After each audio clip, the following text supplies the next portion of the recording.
Dear students, welcome to my YouTube channel intent coaching classes. आज हम class 10th का chapter number 3 pair of linear equation in two variable इसको start करेंगे। Exercise start करने से पहले हम इस चैप्टर के कुछ बेसिक कंसेप्ट पढ़ते हैं। फर्स्ट हम देखते हैं कि pair of linear equation in two variable किसे कहा जाता है। पेयर का मतलब होता है दो। अगर दो चीजें हमारे पास कंबाइन है तो उसको हम पेयर बोलते हैं। ठीक है, सेम अगर हमारे पास इस टाइप से दो इक्वेशंस दी है, हमने दो इक्वेशंस को सॉल्व करना है तो उनको हम बोलते हैं कि ये दोनों इक्वेशंस हमारे पास पेयर में गिवन है। अब लीनियर इक्वेशन देखो, लीनियर इक्वेशन हमें पता है जब हमारे पास ax प्लस बी इस टाइप की फॉर्म होती है तो उसको हम लीनियर इक्वेशन कहते हैं। अब हमें पता कैसे चलता है कि ये लीनियर इक्वेशन है, तो हमें पता है जिस इक्वेशन में वेरिएबल की जो हाईएस्ट डिग्री है, मतलब उसकी पावर जो है वो 1 आती है वेरिएबल की, तो उसको हम बोलते हैं कि ये लीनियर इक्वेशन है। और यहाँ हमारे पास a एंड b दो कांस्टेंट है और x वेरिएबल है, और इस इक्वेशन में हमारे पास 1 वेरिएबल है तो इसको हम बोलेंगे लीनियर इक्वेशन इन 1 वेरिएबल। लेकिन जो हमारा चैप्टर है उसमें हमने पढ़ना है लीनियर इक्वेशन इन 2 वेरिएबल। देखो, अगर हमारे पास इस टाइप की इक्वेशन है, हमें पता है यहाँ a1 b1 c1 ये तीनों तो कांस्टेंट है, और जो x एंड y है ये दोनों वेरिएबल है। यहाँ दो वेरिएबल है और दोनों वेरिएबल की जो पावर है वो 1 है। ठीक है, तो इस टाइप की जो भी इक्वेशन हमारे पास गिवन होगी उसको हम बोलेंगे कि ये लीनियर इक्वेशन इन 2 वेरिएबल है। और अगर हमारे पास ये दोनों इक्वेशंस पेयर में दी है, मतलब दो इक्वेशंस दी है, तो उन दोनों को हमने सॉल्व करके x एंड y की वैल्यू फाइंड आउट करनी होती है। तो इन इक्वेशंस को सॉल्व करने के लिए हमारे पास इस चैप्टर में 3 मेथड है। ठीक है, हमारा फर्स्ट मेथड है ग्राफिकल मेथड, सेकंड मेथड है सब्स्टिट्यूशन मेथड, और थर्ड मेथड है एलिमिनेशन मेथड। ठीक है, तो ये हम देखेंगे कि इन तीनों मेथड की हेल्प से हम किस तरह इन इक्वेशंस को सॉल्व कर सकते हैं। हमारी जो फर्स्ट एक्सरसाइज है उसमें हमारा जो फर्स्ट मेथड है वो है ग्राफिकल मेथड। हम ग्राफिकल मेथड को सम के थ्रू समझेंगे कि किस तरह हम इसको सॉल्व कर सकते हैं। हमारे पास कुछ इंपॉर्टेंट रिजल्ट है जो हमने एज इट इज याद रखने हैं कि अगर हमारे पास 2 लीनियर इक्वेशन दी हुई है तो उसकी हम पहले रेशियो को कंपेयर करेंगे। हमें पता है जो x का कॉफिशिएंट है उसको a1 से डिनोट किया और y के कॉफिशिएंट को b1 से, और जो कांस्टेंट टर्म है हमारे पास उसको हमने c1 से डिनोट करना है। सेम सेकंड इक्वेशन में x का कॉफिशिएंट a2 है और y का कॉफिशिएंट b2 और कांस्टेंट टर्म c2। फर्स्ट हम कंपेयरिंग करेंगे रेशियो a1 अपॉन a2 और b1 अपॉन b2। अगर ये दोनों ही रिजल्ट आपस में इक्वल नहीं है तो तीसरा हमें फाइंड आउट नहीं करना, हमने ओनली इन दोनों की वैल्यूज देखनी है। अगर ये दोनों इक्वल नहीं है तो जो हमारे पास ग्राफिकली रिप्रेजेंटेशन बनेगी, अगर ग्राफ के थ्रू हम इन इक्वेशन को सॉल्व करेंगे तो वहां से हमारे पास आएंगी इंटरसेक्टिंग लाइन।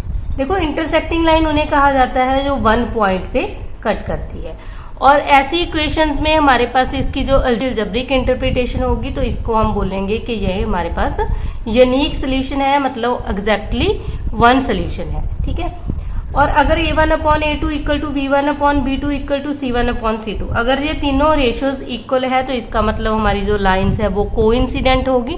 और अगर लाइंस कोइंसिडेंट है तो इसका मतलब अगर हमारे पास एक लाइन इस तरह रिप्रेजेंटेशन कर रही है, दूसरी लाइन भी सेम ही इसके ऊपर ही आएगी। ठीक है, तो इसको हम बोलते हैं कि लाइंस कोइंसिडेंट है। तो हमें पता है यहाँ हमारे पास बहुत सारे पॉइंट आ जाएंगे जो सेम होंगे दोनों लाइन में, तो इसलिए इसका आंसर जो आएगा इसकी अलजेब्रिक इंटरप्रिटेशन में आ जाएगा इनफाइनाइट मैनी सोल्यूशन। और अगर हमारे पास ये वाली कंडीशन है a1 upon a2 equal to b1 upon b2 not equal to c1 upon c2, तो ऐसी कंडीशन में जो हमारी लाइंस बनेगी वो पैरेलल लाइंस बनेगी। पैरेलल लाइंस हमें पता है इस तरह होती है। ठीक है, ये लाइंस कभी भी आपस में मीट नहीं करती और इनके बीच का जो डिस्टेंस होता है वो ऑलवेज सेम होता है। ठीक है, तो ऐसे में हमें पता है कि इन दोनों में से सेम हमारे पास कोई भी वैल्यू नहीं आ सकती, तो ऐसे में हमारे पास जो इसकी अलजेब्रिक इंटरप्रिटेशन आएगी तो वो आएंगे नो सोल्यूशन। ठीक है, तो आपने ओनली ये बातें याद रखनी है कि जब हमारे पास रेशियो सेम नहीं है तो लाइंस इंटरसेक्टिंग होंगी और यूनिक सोल्यूशन बनेंगे, और अगर हमारे पास तीनों वैल्यूज की रेशियो सेम है तो लाइंस कोइंसिडेंट बनेगी और इनफाइनाइट मैनी सोल्यूशन बनेंगे। और अगर हमारे पास फर्स्ट 2 की रेशियो सेम है और थर्ड पार्ट है जो c1 अपॉन c2 की रेशियो इनके इक्वल नहीं है तो लाइंस पैरेलल बनेगी और हमारा रिजल्ट आएगा नो सोल्यूशन। हमारी एक्सरसाइज 3.1 का फर्स्ट सम है, form the pair of linear equation in the following problems and find their solution graphically. First part में हमें ये कहा है कि हमारे पास कुछ प्रॉब्लम दी हुई है, उनको हमने लीनियर इक्वेशन की फॉर्म में कन्वर्ट करना है और फिर उनके सोल्यूशन फाइंड आउट करने हैं ग्राफिकल मेथड से। ठीक है, तो फर्स्ट सम है 10 student of a class 10th took part in a mathematics quiz. If the number of girls is 4 more than the number of boys, find the number of boys and girls who took part in the quiz. देखो statement में कहा है कि हमारे पास 10 student है class 10th के, उन्होंने mathematical quiz में पार्टिसिपेट किया है और जिसमें हमारे पास जो नंबर ऑफ गर्ल है वो 4 मोर देन है नंबर ऑफ बॉयज। ठीक है, नंबर ऑफ बॉयज से 4 ज्यादा लड़कियां हैं और हमने फाइंड आउट करने हैं कि number of boys and girls who took part in the quiz, कि नंबर ऑफ बॉयज और नंबर ऑफ गर्ल्स कितने हैं जो इस क्विज में पार्टिसिपेट कर रहे हैं। ठीक है, ऐसे सम जिसमें हमने स्टेटमेंट को इक्वेशन में कन्वर्ट करना है तो जो हमें फाइंड आउट करना है उसको ही हम लेट करेंगे। ठीक है, हमने number of boys and number of girls find out करनी है तो हम लेट कर लेंगे, let the number of boys be X. ठीक है, एंड नंबर ऑफ गर्ल्स को हम सिलेक्ट कर लेंगे y, नंबर ऑफ गर्ल्स भी y।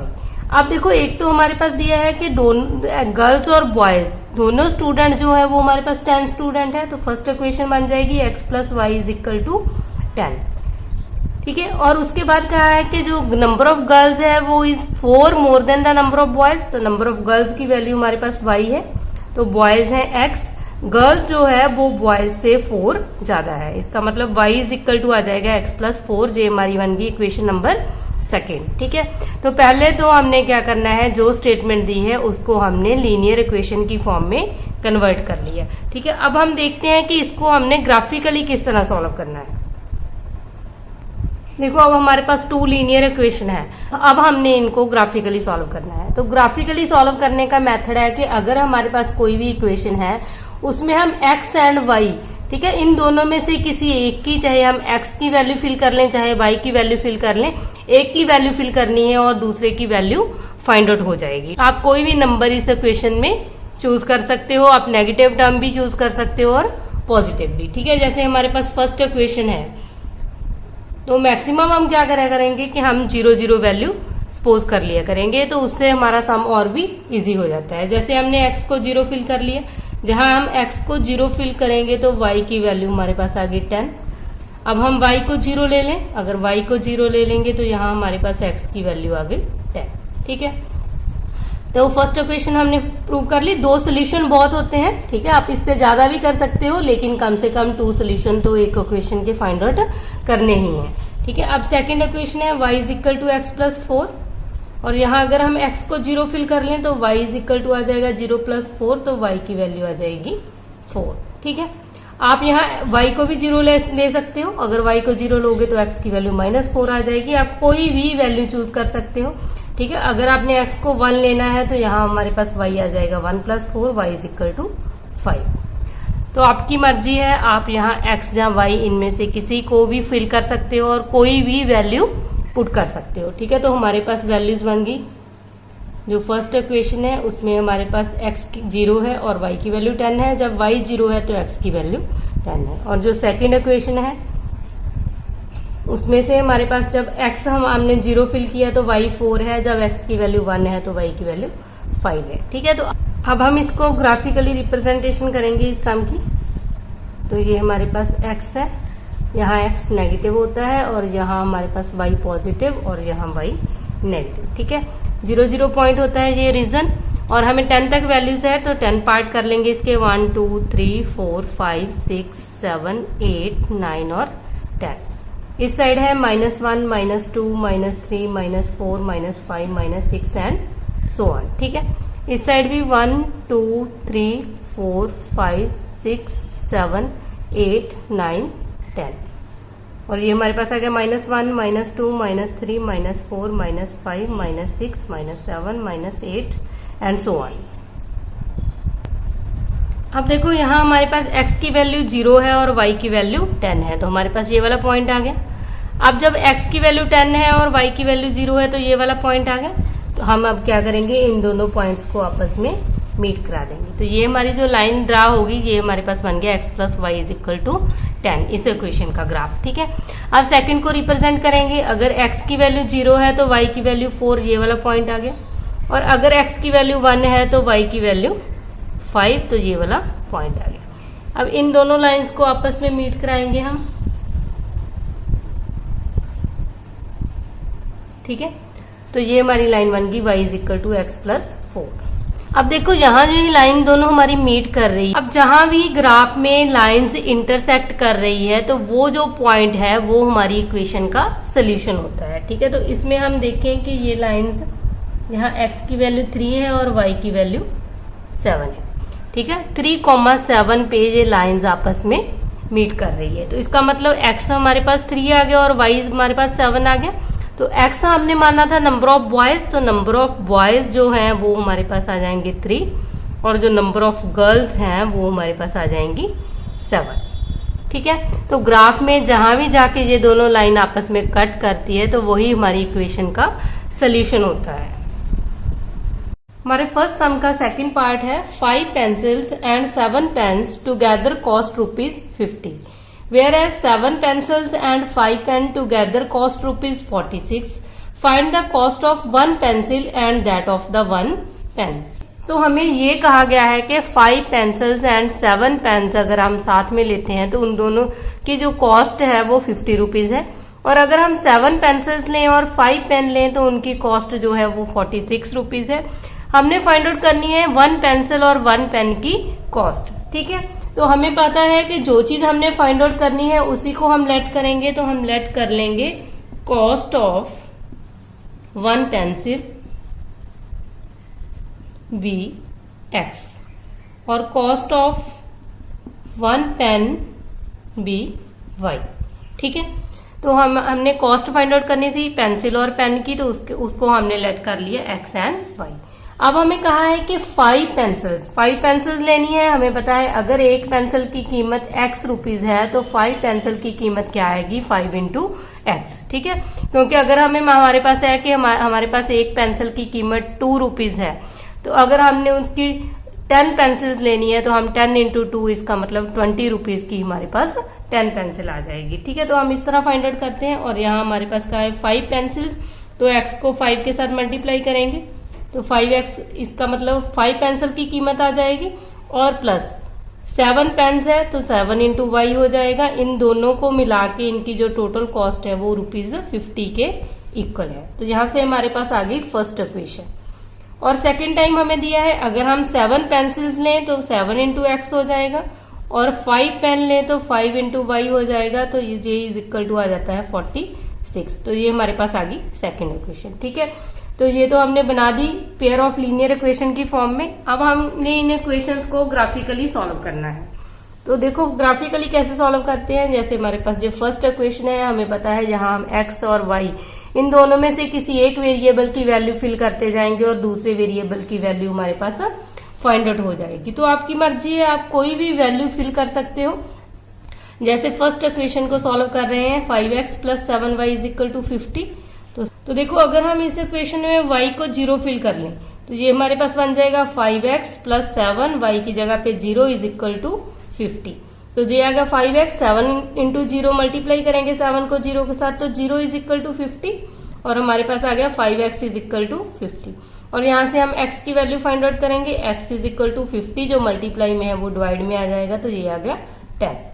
ठीक है, तो फर्स्ट हमने वैल्यू फाइंड आउट कर ली। अगर हमारे पास y 0 है तो x की वैल्यू 10 आ गई। ठीक है, अब देखो अगर हम x को 0 फिल करेंगे तो हमें पता है कि जो 7 है वो 50 से डिवाइड नहीं होगा तो हम ये वैल्यू नहीं लेंगे। अगर हमारे पास फ्रैक्शन में आ रहा है तो हम कोई और पॉइंट फिल कर लेंगे जिससे हमारे पास इसकी प्रॉपर वैल्यू फाइंड आउट हो जाए। ठीक है, और अगर हम यहाँ ऐसा करें कि हम x को 3 फिल कर लें, अगर हम x को 3 फिल करेंगे तो ये आ गया 5 into 3 plus 7y is equal to 50। ये बन गया 5 3 जा 15 plus 7y is equal to 50 और 7y इज इक्वल टू आ जाएगा 50 माइनस 50। ठीक है, 50 में से 15 को माइनस करेंगे तो ये आ जाएगा 35, 7y और y इज इक्वल टू आ जाएगा 35 अपॉन 7, 7 5 जा 35। ठीक है, जब x हमारे पास 3 है तो y की वैल्यू 5 आ गई। ठीक है, सेम ये तो हमने फाइंड आउट कर लिया फर्स्ट इक्वेशन का। सेम हम सेकंड इक्वेशन को सॉल्व करेंगे। 7x + 5y = 46। ठीक है, तो हम कोई भी वैल्यू फिल कर सकते हैं। तो अगर हम x को 3 फिल कर लें तो यहाँ से हमारे पास बन जाएगा 7 × 3, 7 3 = 21 + 5y = 46 और 5y = आ जाएगा 46 - 21। 46 में से 21 को माइनस करेंगे तो ये हमारे पास बन जाएगा 25। तो y = आ जाएगा 25/5। x 3 है तो y की वैल्यू आ गई 5। ठीक है, same second value find out करेंगे। अगेन अगर हम इसी इक्वेशन में हम x को 8 फिल कर दें तो देखो हमारे पास बन जाएगा 8 7 = 56, 56 + 5y = 46 और यहाँ से हमारे पास आ जाएगा 5y = 46 और ये हो जाएगा उधर जाके माइनस के 56 और 56 में से 46 को सब्ट्रैक्ट करेंगे तो ये आ जाएगा माइनस के 10। तो y की वैल्यू आ जाएगा -10/5 - 2। ठीक है, तो हमने फर्स्ट हम इनकी वैल्यूज फाइंड आउट कर लेंगे। अब देखते हैं कि इसका ग्राफ कैसे बनेगा। हमने इन इक्वेशन से ये 2 वैल्यूज फाइंड आउट कर ली। ठीक है, तो हम अब इसको ग्राफिकली रिप्रेजेंट करते हैं। तो हमें पता है ये हमारे पास x एक्सिस है, x पॉजिटिव होता है, यहाँ x नेगेटिव होता है और यहाँ y की वैल्यू पॉजिटिव होती है और यहाँ y की वैल्यू नेगेटिव है और जहाँ हमारा रीजन होता है। और हमें पता है ये वैल्यूज 10 तक है तो हम 10 तक पॉइंट ले लेंगे। 1 2 3 4 5 6 7 8 9 10। सेम इस साइड माइनस के आएंगे, -1 -2 -3 -4 -5 -6 -7 -8 -9 और माइनस के 10। सेम हम इस तरह भी नंबर ले लेंगे।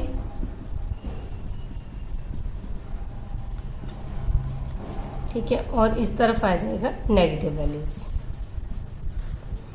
और फर्स्ट देखो फर्स्ट इक्वेशन है, जब हमारे पास x3 है तो y की वैल्यू 5 है। तो x3 यहाँ है और y 5 है तो हमारे पास जो पॉइंट आ जाएगा ये वाला पॉइंट आ जाएगा 3,5। ठीक है, जिसको हमने a से डिनोट कर लिया।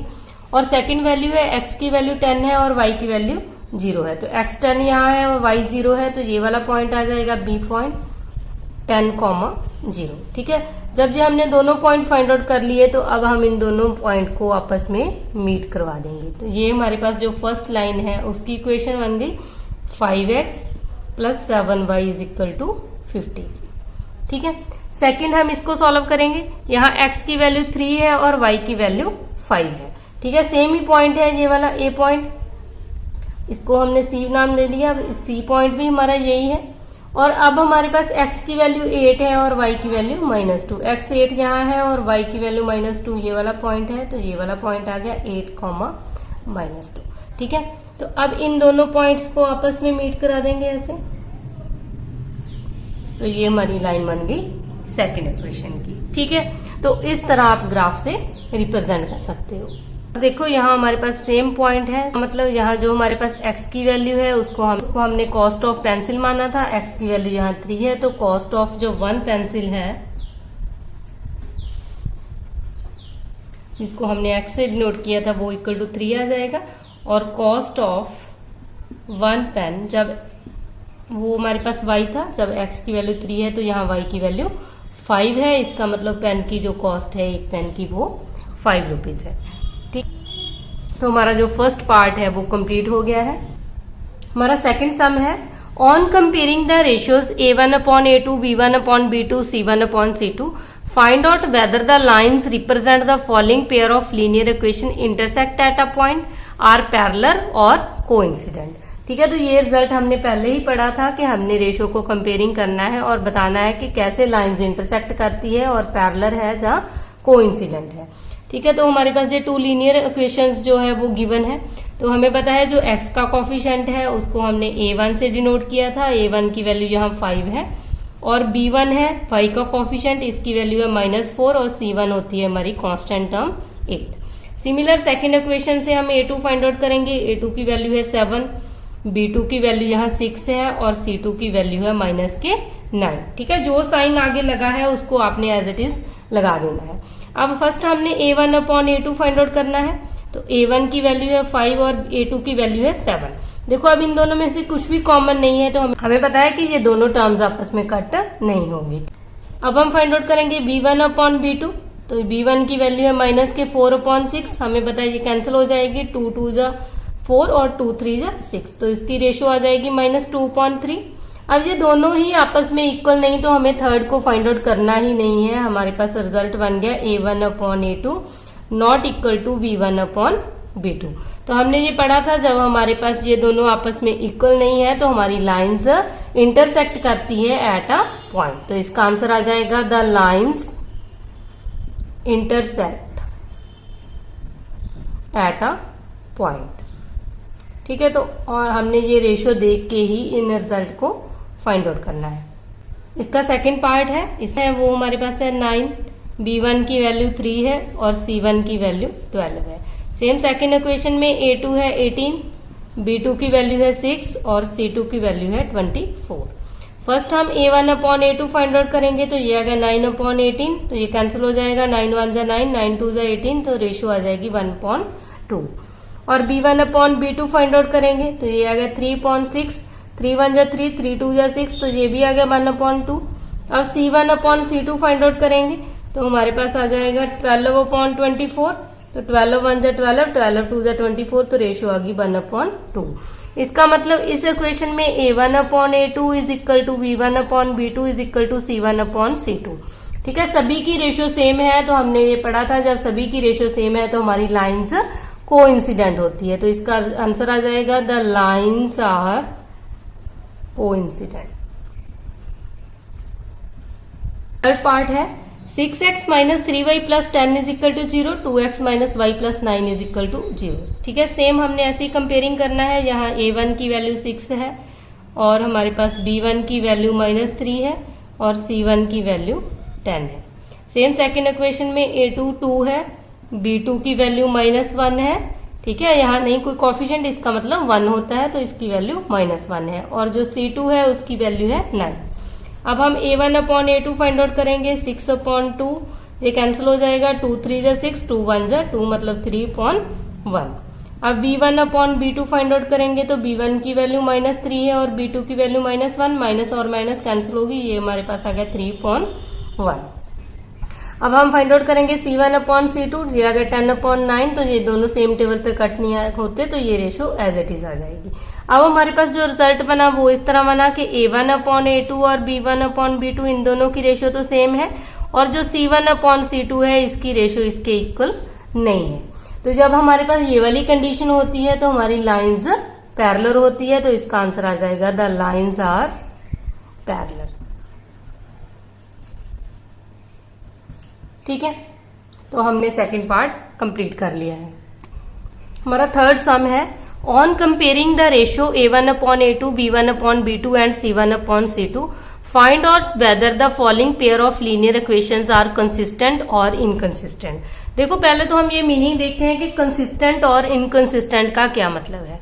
कंसिस्टेंट का मतलब होता है जब किसी भी इक्वेशन का हमारे पास कोई ना कोई सोल्यूशन होता है तो उस इक्वेशन को हम बोलते हैं कि ये कंसिस्टेंट है। और अगर हमारे पास किसी इक्वेशन का कोई भी सोल्यूशन नहीं होता तो ऐसे केस में हम बोलते हैं कि ये इक्वेशंस इनकंसिस्टेंट है। ठीक है, तो हमें पता है जब हमारे पास यूनिक सोल्यूशन होते हैं और यहाँ इनफाइनेट मैनी सोल्यूशन होते हैं, ठीक है, तो तब हमारी जो इक्वेशंस होगी वो कंसिस्टेंट होगी। तो हमें पता है जब यूनिक सोल्यूशन होते हैं तो लाइंस इंटरसेक्टिंग होती है, इंटरसेक्टिंग लाइंस। और जहां हमारे पास इनफाइनेट मैनी सोल्यूशन कब होते हैं, जब हमारी लाइन होती है कोइंसिडेंट।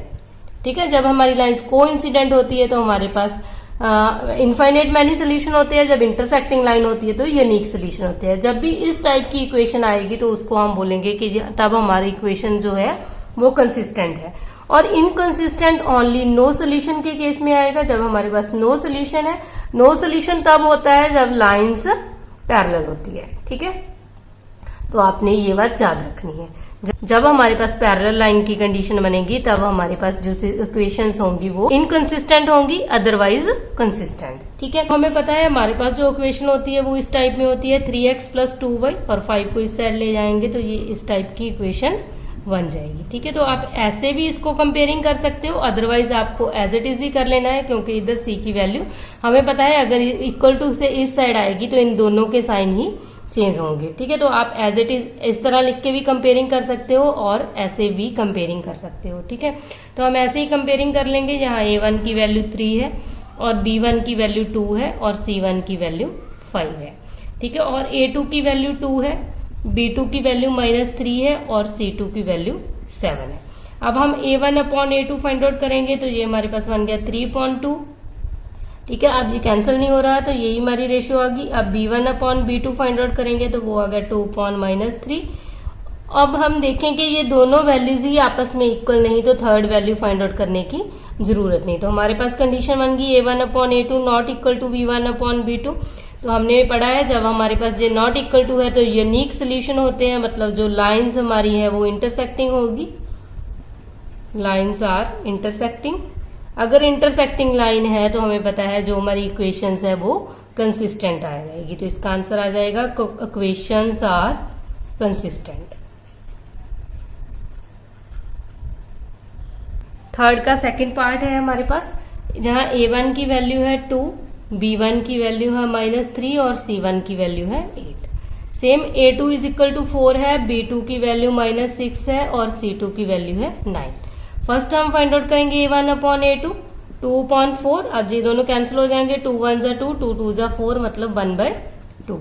अब हम B1 upon B2 find out करेंगे तो ये आ गया -3/-6, माइनस से माइनस कैंसिल हो गया, 3 1 जा 3, 3 2 जा 6, 1/2। अब C1 अपॉन C2 भी फाइंड आउट करेंगे तो वो आ गया 8/9। तो ये दोनों सेम टेबल पे कट नहीं होते तो इनको एज इट इज छोड़ देंगे। अब हमारे पास कंडीशन बन गई A1 upon A2 equal to B1 upon B2 और not equal to C1 upon C2। हमें पता है जब हमारे पास इस टाइप की इक्वेशन आएगी तो हमारी लाइंस जो होती है वो पैरेलल होती है, lines are parallel and equation के नो सोल्यूशन होते हैं। ठीक है, अगर नो सोल्यूशन है तो इसका मतलब जो इक्वेशंस हैं उनको हम लिखेंगे कि इक्वेशंस आर इनकंसिस्टेंट।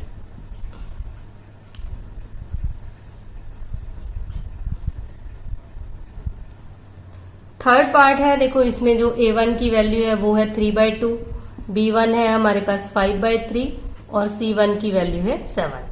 और सेकंड इक्वेशन में A2 है 9, B2 की वैल्यू है -10 और C2 की वैल्यू है 40।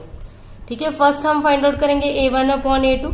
A1 की वैल्यू है 3/2 और A2 की वैल्यू है 9। तो हमें पता है अगर हम 9 को यहाँ लिखेंगे तो ये नीचे वाले नंबर से मल्टीप्लाई हो जाएगा, ये हमारे पास बन जाएगा 3.92 18। ठीक है, अब ये कैंसिल हो जाएंगे, 3 1 जा 3, 3 6 जा 18, तो 1/6 हमारे पास आ जाएगा A1 अपॉन A2। अब सेम हम फाइंड आउट करेंगे B1 अपॉन B2। तो B1 की वैल्यू है 5/3 और B2 की वैल्यू है -10। तो ये हमारे पास बन गया 5/-30। तो 5 1 जा 5, 5 6 जा 30, -1/6। तो अब हमें थर्ड वैल्यू फाइंड आउट करने की जरूरत नहीं, क्योंकि हमारे पास A1 upon A2 not equal to आया है B1 अपॉन B2, क्योंकि यहाँ हमारी वैल्यू 1/6 है और यहाँ -1/6 है, तो ये दोनों आपस में इक्वल नहीं है। लाइंस आर इंटरसेक्टिंग और हमें पता है जब लाइंस इंटरसेक्टिंग होती है तो यूनिक सोल्यूशन होते हैं। इसका मतलब जो इक्वेशंस है वो कंसिस्टेंट आ जाएगी। तो इक्वेशंस आर कंसिस्टेंट।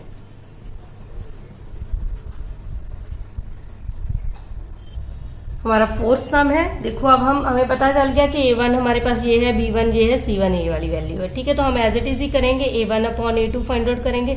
A1 की वैल्यू है 5 और A2 की वैल्यू है -10। तो ये हमारे पास आ गया 5 2 10, -1/2। अब हम B1 upon B2 find out करेंगे तो ये आ जाएगा -3/6, 3 1 जा 3, 3 2 जा 6, तो ये भी -1/2 आ गया। अब हम C1 upon C2 find out करेंगे तो ये हमारे पास आ गया 11 अपॉन -22, तो 11 1 जा 11, 11 2 जा 22, तो ये भी आ गया -1/2। तो हमारे पास बन गया तीनों वैल्यू रेशियो सेम है, A1 upon A2 is equal to B1 upon B2 is equal to C1 upon C2। हमें पता है जब तीनों इक्वेशंस इक्वल है तो हमारी जो लाइंस होती है वो कोइंसिडेंट होती है। ठीक है, अगर लाइंस कोइंसिडेंट है तो इसके इनफाइनाइट मैनी सोल्यूशन आएंगे। तो इसका मतलब हम लिख सकते हैं कि इक्वेशंस आर कंसिस्टेंट। ठीक है, जब किसी भी इक्वेशन का कोई ना कोई सोल्यूशन होता है तो उसको हम कंसिस्टेंट बोलते हैं। थर्ड का फिफ्थ पार्ट है 4/3 into x plus 2y is equal to 8, 2x plus 3y is equal to 12। ठीक है, कब सेम कंपेयरिंग करेंगे, पहले a1 अपॉन a2, a1 की वैल्यू है 4/3 और a2 की वैल्यू 2 है, तो हमें बताइए ये मल्टीप्लाई में आ जाएगा, तो ये आ जाएगा 4/6। अब ये कैंसिल हो जाएगा, 2 2 जा 4, 2 3 जा 6, तो 2/3 रेशियो आ गई। अब b1 upon b2 find out करेंगे, तो इसकी वैल्यू है 2 और b2 की वैल्यू है 3, तो ये आ गया 2/3। अब c1 upon c2 find out करेंगे, तो 8/12, तो 4 से कैंसिल हो जाएगा, 4 2 जा 8, 4 3 जा 12, तो ये भी आ गया 2/3। तो जब तीनों वैल्यूज इक्वल है, तीनों की ratio a1 upon a2 is equal to b1 upon b2 is equal to c1 upon c2। जब तीनों रेशो इक्वल होती है तो हमें पता है हमारी लाइंस होती है वो कोइंसिडेंट है, लाइंस आर कोइंसिडेंट। अगर लाइंस कोइंसिडेंट है इसका मतलब इक्वेशंस आर कंसिस्टेंट। ठीक है, हमने इस एक्सरसाइज के 3 सम कंप्लीट कर लिए हैं। आज के लिए हम इतना ही करेंगे। अगर आपको मेरी वीडियो पसंद आई है तो लाइक करना और अपने फ्रेंड्स के साथ शेयर भी करना। अगर आप मेरे चैनल पे नए आए हो तो चैनल को सब्सक्राइब करना मत भूलना।